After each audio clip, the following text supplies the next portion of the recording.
دوستو حضرت علی رضی اللہ تعالی عنہ کی محفل میں لوگ اکثر سوالات کیا کرتے تھے جو کہ مختلف موضوعات کے حوالے سے ہوا کرتے تھے۔ کہتے ہیں ایک مرتبہ حضرت علی رضی اللہ تعالی عنہ مسجد میں بیٹھے ہوئے تھے۔ آپ رضی اللہ تعالی عنہ کی محفل میں بہت سے لوگ بیٹھے ہوئے تھے، جن میں حضرت سلمان فارسی رضی اللہ تعالی عنہ نے حضرت علی سے سوال کیا کہ کیا فوت ہونے کے بعد بھی ماں باپ کی روح اپنے گھر لوٹتی ہے؟ تو حضرت علی رضی اللہ تعالی عنہ نے فرمایا، اے سلمان، جب والدین فوت ہو جاتے ہیں تو ان کی روحیں اپنے گھر اپنے بچوں کے پاس آتی ہیں، وہ اپنی اولاد سے فریاد کرتی ہیں، آہو بکا کرتی ہیں، اور وہ اپنی اولاد سے یہ سوال کرتی ہیں کہ صدقات اور نیک اعمال کے ذریعے ان پر مہربانی کریں۔ وہ ان سے اپنے لیے دعاؤں کے لیے سوال کرتی ہیں۔ تو اس پر سلمان فارسی رضی اللہ تعالی عنہ نے عرض کیا کہ اے علی، ماں باپ کی روحیں کیوں واپس لوٹتی ہیں؟ تو اس پر حضرت علی رضی اللہ تعالی عنہ نے فرمایا، جب ماں باپ فوت ہو جاتے ہیں تو ان کا اپنا اعمال نامہ بند ہو جاتا ہے۔ مرنے کے بعد وہ اپنی اولاد اور رشتہ داروں کے محتاج ہو جاتے ہیں کہ ان کے نام پر کوئی صدقہ کرے، کوئی ان کے لیے نیک عمل کرے، اصالِ ثواب کر دے تاکہ ان کے درجات بلند ہو سکیں یا ان کے عذاب میں ان کی وجہ سے کمی ہو سکے۔ یہی وجہ ہے کہ ماں باپ کی ارواح جو ہے وہ گھر میں لوٹتی ہیں اور فریاد کرتی ہیں کہ انہیں بھی دعاؤں میں یاد کیا جائے، ان کے لیے اعمال کیے جائیں اور صدقہ دیا جائے۔ پھر سلمان فارسی رضی اللہ تعالی عنہ نے دوبارہ پوچھا، یہ روحیں کب کب اپنے گھروں کو لوٹتی ہیں؟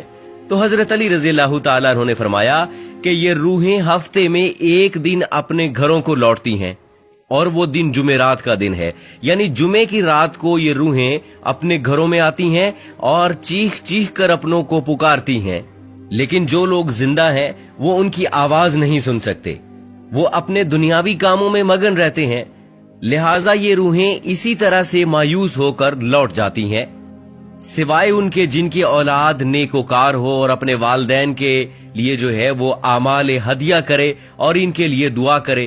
پھر حضرت علی رضی اللہ تعالیٰ عنہ نے فرمایا، اے سلمان، یاد رکھنا، اپنے مرحومین کے لیے دعا کرتے رہنا۔ جب کوئی اپنے مرحوم والدین کے لیے دعا کرتا ہے تو ان کی روحیں اللہ سے فریاد کرتی ہیں، یا اللہ، جس طرح ہماری اولاد نے ہمارے اوپر احسان کیا، ہمیں بھی اپنی دعاؤں میں یاد کیا، تو ان پر رحم فرما، ان کی دنیاوی پریشانیوں کو ختم کر دے اور ان کے لیے آسانیاں پیدا کر دے۔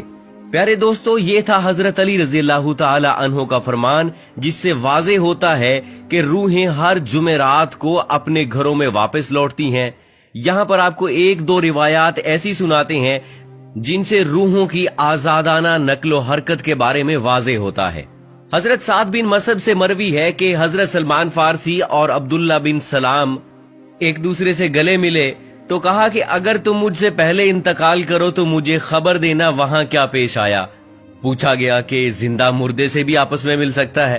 فرمایا، ہاں، مسلمانوں کی روحیں تو جنت میں ہوتی ہیں، انہیں اختیار ہوتا ہے جہاں چاہے جائیں۔ حضرت عبداللہ بن عمر کا فرمان ہے کہ دنیا مومن کا قید خانہ ہے اور کافر کی جنت ہے۔ جب مسلمان مرتا ہے تو اس کی راہ کھول دی جاتی ہے جہاں چاہے جائے۔ تو دوستو، روح وہ امر ربی ہے جس کے حکم اور پروگرام کے ماتحت ہمارا وجود شروع ہوتا ہے۔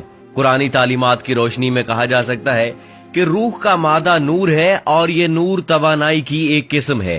جس طرح ملائکہ نور سے پیدا ہوئے، اسی طرح سائنسی تحقیق کے مطابق روح انسان کا وہ حصہ ہے جس کا موت بھی کچھ نہیں بگاڑ سکتی۔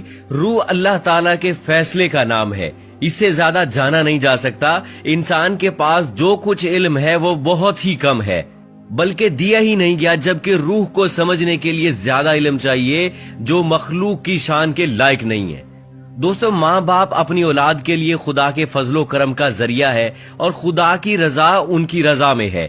اس لیے خدا نے جہاں اپنی عبادت کا حکم دیا وہاں والدین کے ساتھ احسان کرنے کا بھی حکم دیا۔ اللہ تعالیٰ نے والدین کا بہت بڑا درجہ رکھا ہے۔ حضرت محمد صلی اللہ علیہ وآلہ وسلم نے والدین کے حقوق واضح کیے ہیں، یہاں تک بھی آتا ہے کہ والدین کی رضا میں اللہ کی رضا ہے اور والدین کی ناراضگی میں اللہ کی ناراضگی ہے۔ اللہ تعالیٰ نے قرآن میں حکم فرمایا ہے کہ والدین کے سامنے اف تک نہ کرو۔